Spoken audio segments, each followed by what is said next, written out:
Il existe des centaines d'applications à télécharger sur votre téléphone pour apprendre une langue étrangère, mais toutes ne se valent pas. Aujourd'hui, je vous ai sélectionné les 10 meilleures applications gratuites que je vous recommande vivement de télécharger si vous voulez vraiment progresser en anglais. La toute première application que je recommande à tous mes élèves de télécharger, quel que soit leur niveau, que ce soit débutant, intermédiaire ou même avancé, c'est l'application Word Reference. C'est un dictionnaire qui est vraiment topissime. Vous avez également un site internet, mais le fait d'avoir l'application vous permettra d'utiliser au quotidien et c'est quelque chose que je vous recommande vivement. L'application fonctionne comme ceci. Je vais vous montrer comment ça marche. Donc ce Word Reference, vous pouvez taper par exemple un mot, on va prendre le mot estomac. Vous avez plusieurs propositions et ce qu'il y a de bien avec Word Reference, c'est qu'on vous explique dans quel contexte vous avez utilisé chaque expression. Vous avez par exemple stomach, le plus courant, qui veut dire juste ventre. Vous avez ensuite belly qui est informel, tummy qui est enfantin. Vous avez des petites phrases en dessous qui sont traduites, donc ça vous aide aussi à utiliser ce mot dans un contexte. Si vous descendez un petit peu, vous allez avoir des formes composées. Si vous descendez, vous allez par exemple avoir l'expression avoir l'estomac creux, have an empty stomach, et vous avez également une phrase d'explication. Si vous descendez encore tout en bas, donc on a quand même pas mal d'expressions. Ensuite, vous avez beaucoup de synonymes ou d'expressions qui sont similaires. Si vous allez sur butterfly in the stomach, vous allez voir que ça veut dire avoir l'estomac noué. On revient en arrière ici. Si vous descendez encore un petit peu, vous avez accès à des forums parfois. Enfin, il y a la plupart des mots, vous avez un sujet de forum qui a été dédié à ça. Donc par exemple, si vous voulez savoir comment dire avoir des nœuds dans l'estomac, vous pouvez cliquer sur le lien et ça vous enverra vers le forum. Vous avez également le Collins qui est intéressant. Donc vous avez un petit onglet à côté de Word Reference. Vous pouvez aller sur le Collins et là vous avez un résumé en gros de ce que vous a dit Word Reference. Vous avez peu de mots mais c'est intéressant si vous n'avez pas le temps d'aller sur toute la page de Word Reference. Ce que vous pouvez faire également avec ce dictionnaire, c'est l'inverse. Si vous voulez savoir comment on dit estomac en anglais, vous tapez le mot en anglais, stomach, et vous appuyez sur listen. Et vous avez la prononciation appropriée. Vous avez également la transcription phonétique juste en dessous, mais pas tout le monde ne la connaît pas. Et si vous cliquez sur la petite flèche, vous allez avoir différents accents. Jamaïcain, États-Unis, Angleterre, etc. Donc vous pouvez écouter le mot pour être sûr de bien le prononcer. Donc un dictionnaire fantastique que je vous recommande vraiment vivement de télécharger. La deuxième application que je vous recommande vivement d'essayer s'appelle WordBit. Je vais vous montrer comment ça fonctionne. L'application vous propose un nouveau mot chaque fois que vous débloquez votre téléphone. Et vous pouvez choisir en haut à gauche votre niveau. Par exemple, on va prendre B2. Vous voudrez travailler les verbes irréguliers, les phrases courantes, facile, normal et les expressions idiomatiques. Vous pouvez donc choisir le niveau que vous souhaitez avoir, la thématique que vous souhaitez avoir. L'application vous propose donc un nouveau mot et vous avez en dessous, vous pouvez appuyer sur le petit micro pour écouter comment ça se prononce. Vous avez également une phrase d'exemple qui peut être aussi prononcée. Vous allez ensuite en bas sur les trois petits icônes, vous pouvez dire non, je ne connais pas ce mot. Vous pouvez cliquer au milieu, oui, je le connais à peu près. Ou alors, non, je le connais très bien et donc l'application, en fonction de ça, va vous le reproposer. Si vous ne le connaissez pas ou si vous le connaissez déjà, elle ne va plus vous le proposer. Si vous voulez continuer à regarder d'autres mots, parce que vous avez un petit peu le temps, vous pouvez cliquer sur la petite phrase, la petite flèche à droite. Par exemple, print out, extinguish, eruption, etc. Si vous voulez regarder qu'un seul mot ou quelques-uns et que vous voulez ensuite débloquer votre téléphone, vous swipez à droite, OK. L'application suivante s'appelle HelloTalk. Vous pouvez également utiliser Tandem et Speaky. Ce sont toutes trois des applications qui vous permettent de trouver des partenaires linguistiques pour pratiquer une langue. Personnellement, j'utilise HelloTalk pour apprendre le norvégien. Donc je vais vous montrer comment ça se passe. Vous avez votre profil avec vos informations, quelle langue vous parlez, quelle langue vous souhaitez apprendre, vos passions, qui vous êtes, etc. pour donner aux gens envie de venir vous parler. Vous pouvez ensuite aller sur la fonctionnalité recherche pour trouver un partenaire linguistique. Vous pouvez aller voir quelle langue ils parlent, à quel niveau ils parlent ces langues, des petites choses sur eux, pourquoi ils souhaitent apprendre cette langue-là. Ensuite, vous pouvez commencer à communiquer avec vos partenaires linguistiques. Vous allez dans le chat pour retrouver ces conversations.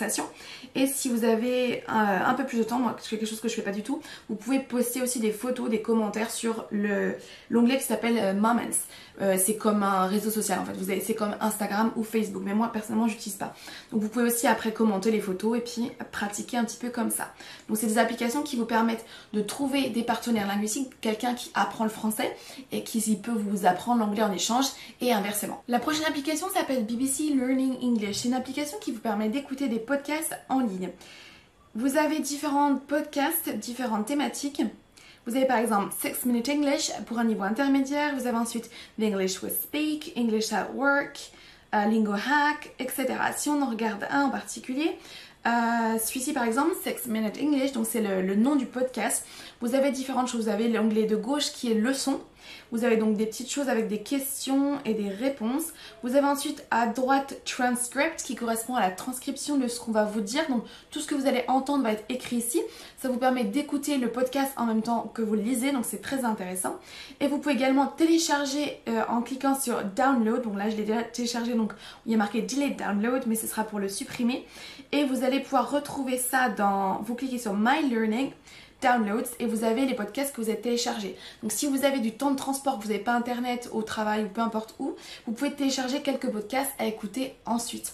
Si vous aimez particulièrement un podcast, moi c'est le cas, j'aime beaucoup 6 Minute English, vous avez également une application dédiée seulement à ce podcast. Donc vous pouvez aussi aller plus vite en allant sur l'application 6 Minute English parce que c'est des podcasts qui durent que 6 minutes, donc c'est relativement court et je trouve qu'ils sont très bien faits. La cinquième application s'appelle News in Level. Comme son nom l'indique, ça vous permet de lire les informations des articles de presse en fonction de votre niveau. Sur l'application, vous avez deux choix, soit regarder tous les articles qu'on vous propose, soit choisir une thématique si vous voulez quelque chose de drôle, en rapport avec la nature, en rapport avec les actualités. Si vous cliquez sur un des articles, vous allez voir que vous avez plusieurs onglets, Level 1, Level 2, Level 3 et Original. Si vous cliquez sur Original, vous allez voir l'article complet. Et si vous cliquez sur le niveau 1, 2 ou 3, vous allez avoir différentes techniques d'articles. Sur le niveau 1, l'article est très raccourci, on utilise des mots très simples. Quel que soit le niveau, tout en bas, vous allez avoir des mots en gras qui sont expliqués. Tout au-dessus de l'article, vous allez avoir aussi une vidéo où on va vous lire l'article de presse en question. L'application suivante s'appelle TED, c'est une application que j'utilise moi-même au quotidien. Elle vous permet d'accéder à des milliers de conférences en ligne en anglais et dans d'autres langues étrangères. Sur cette application, vous avez donc accès aux conférences. Si vous allez sur une en particulier, vous pouvez appuyer sur Play pour pouvoir l'écouter en ligne. Et donc c'est des vidéos, c'est pas que des audios. Vous pouvez changer les sous-titres, les mettre en français, en anglais ou les enlever. Vous pouvez également diminuer, augmenter la vitesse de lecture si ça va trop vite pour vous. Vous pouvez télécharger ces conférences hors ligne en appuyant sur la petite flèche qui va vers le bas. Et vous retrouverez ces conférences dans l'onglet Mon espace TED téléchargement. Vous pouvez aussi aller tester la partie podcast que vous pouvez également télécharger hors ligne pour avoir toujours avec vous. Sur l'application suivante, Quiz Your English, vous allez pouvoir défier d'autres personnes qui apprennent l'anglais et pouvoir améliorer votre niveau de cette façon. Vous pouvez choisir votre niveau en fonction d'une thématique. Une fois que vous avez choisi une thématique ou un niveau, l'application va vous trouver un partenaire, quelqu'un qui veut jouer en même temps que vous sur l'application. Vous allez avoir ensuite une petite question avec un trou, un blanc à remplir. La personne qui répondra le plus vite et le plus juste aura le plus de points. C'est une application assez amusante qui vous permet de progresser en vous amusant. L'application suivante s'appelle Quizlet. Elle vous permet d'accéder à différentes thématiques pour apprendre du nouveau vocabulaire avec un système de flashcards. Si vous allez par exemple sur l'onglet business et que vous appuyez sur apprendre, vous allez avoir le mot au-dessus et vous allez devoir choisir la bonne traduction. Si vous allez sur carte, vous allez avoir accès aux flashcards, donc d'un côté le mot en français et de l'autre côté en anglais. Il vous suffira d'appuyer dessus pour passer de l'un à l'autre et de faire swipe à gauche pour pouvoir passer à la carte suivante. Pour l'application suivante, j'ai pas réussi à me décider entre Mosalingua et Duolingo, donc je vais vous parler des deux. Sur Duolingo, vous allez avoir des petits onglets, des petites unités différentes avec des thématiques pour apprendre du nouveau vocabulaire et de la grammaire très simple. C'est une application qui est très ludique, très bien faite, mais qui est un petit peu limitée si votre niveau est relativement bon. Vous allez rapidement vous ennuyer parce qu'apprendre les animaux, les couleurs et les jours de la semaine, ça va rapidement être un petit peu barbant. Mosalingua est un petit peu similaire, c'est un mélange entre Duolingo et Quizlet. Vous allez avoir plusieurs fonctionnalités différentes. Une fois que vous avez choisi votre niveau, votre thématique, vous allez pouvoir écouter et prononcer le mot. Donc c'est une fonctionnalité qui existe également sur Duolingo. Vous allez pouvoir cliquer sur mémoriser. Ça vous permettra d'avoir un système de flashcards comme avec Quizlet. Et vous pouvez aussi taper sur écrire où vous allez avoir toutes les lettres correspondantes aux mots en français et vous allez devoir retaper les lettres dans le bon sens. Et la 10e application est une application toute simple mais que j'aime beaucoup qui s'appelle Phrasal Verb. Sur cette application, vous allez pouvoir apprendre de nouveaux phrasal verbs comme son nom l'indique. Dans un premier temps, vous avez donc la possibilité de cliquer sur le phrasal verb, de l'écouter, de voir la traduction et de voir une phrase d'exemple. Vous pouvez ensuite mettre Start New Lesson et vous allez pouvoir avoir des petits exercices pour pouvoir retenir ces phrasal verbs. To speak about. Donc vous allez avoir le verbe, des prépositions et on vous demande de choisir la bonne préposition. Ainsi de suite. Vous allez avoir ensuite Vous allez avoir ensuite d'autres exercices à faire en fonction des phrasal verbs que vous avez appris pendant cette nouvelle leçon. Je serais très curieuse de savoir quelles applications vous utilisez à l'heure actuelle pour progresser en anglais et si vous en avez découvert de nouvelles dans cette vidéo. Je vous recommande vivement d'en télécharger une ou deux mais pas plus et d'en utiliser 3-4 en même temps. C'est largement assez sans quoi vous allez vous mélanger les pinceaux.